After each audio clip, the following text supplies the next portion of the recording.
The farmhouse in the woods. Jake needed an escape. After years of stress in the city, he stumbled upon a listing for an old farmhouse deep in the woods of upstate New York. The rent was cheap, almost too cheap, but he didn't care. The isolation was exactly what he needed. The drive out took longer than expected. Roads narrowed into dirt paths as dense woods closed in.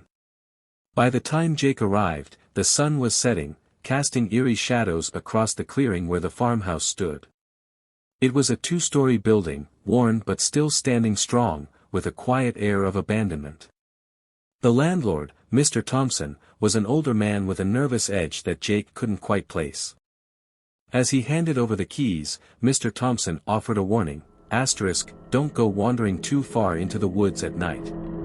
It's easy to get lost. *, Jake brushed off the advice, eager to settle in. The first few days were peaceful.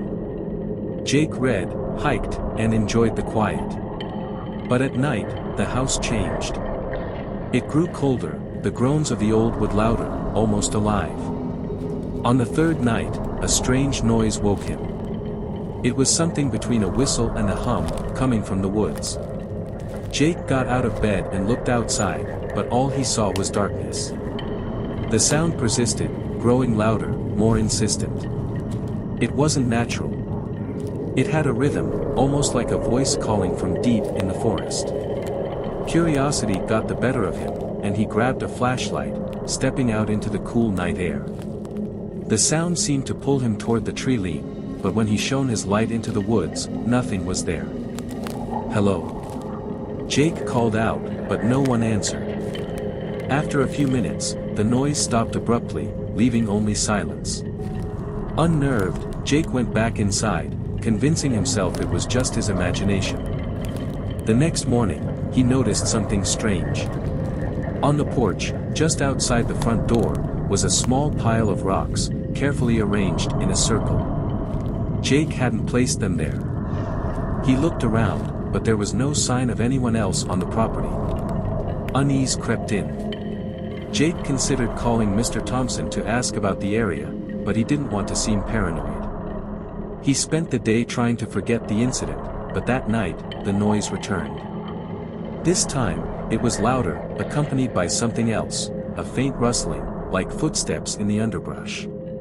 Jake lay in bed, heart pounding, as the sound circled the house. He couldn't take it anymore. Grabbing a baseball bat, he stepped outside. The noise stopped as soon as he hit the porch, leaving the night silent and still. Jake shouted into the darkness, demanding to know who was out there. No one answered. The next morning, the rocks were gone, replaced by a line of sticks laid out in a straight row in front of the door. Jake's skin prickled. Someone was toying with him, but who? And how were they getting so close without him hearing or seeing anything? Determined to get answers, Jake set up a camera on the porch that night, hoping to catch whoever was responsible. He stayed up late, watching the footage live on his phone from inside the house. Hours passed, but nothing happened. No strange noises, no movement, just the stillness of the night. Finally, he drifted off to sleep in the early morning hours, feeling somewhat reassured. But when he woke up, the sticks had returned, arranged in the same pattern as before. Jake's stomach churned as he checked the footage. His hands trembled as he saw nothing. No movement, no intruder. The sticks had just appeared, as if placed by an invisible hand. Fear crept over him. This was no prank. Jake drove into town to confront Mr. Thompson. He found the landlord at a local diner, sipping coffee in a corner booth. When Jake explained what had been happening, Mr. Thompson's face went pale. "You didn't touch anything, did you?" Mr. Thompson asked, his voice tense with worry. "No," Jake replied. "But someone's been leaving things on my porch, rocks, sticks." Mr. Thompson cut him off, leaning in closer. "It's not someone," he whispered. "It's something. That land, there's a history there. Old, bad history. People have tried living out there before, but it never ends well. Whatever's out there, it doesn't like strangers. Jake felt a cold sweat break out on his skin. He didn't believe in ghosts, but Mr. Thompson's serious expression made him rethink everything. "Leave," Mr. Thompson urged. "Pack up and go. Don't stay another night." Jake didn't need to be told twice.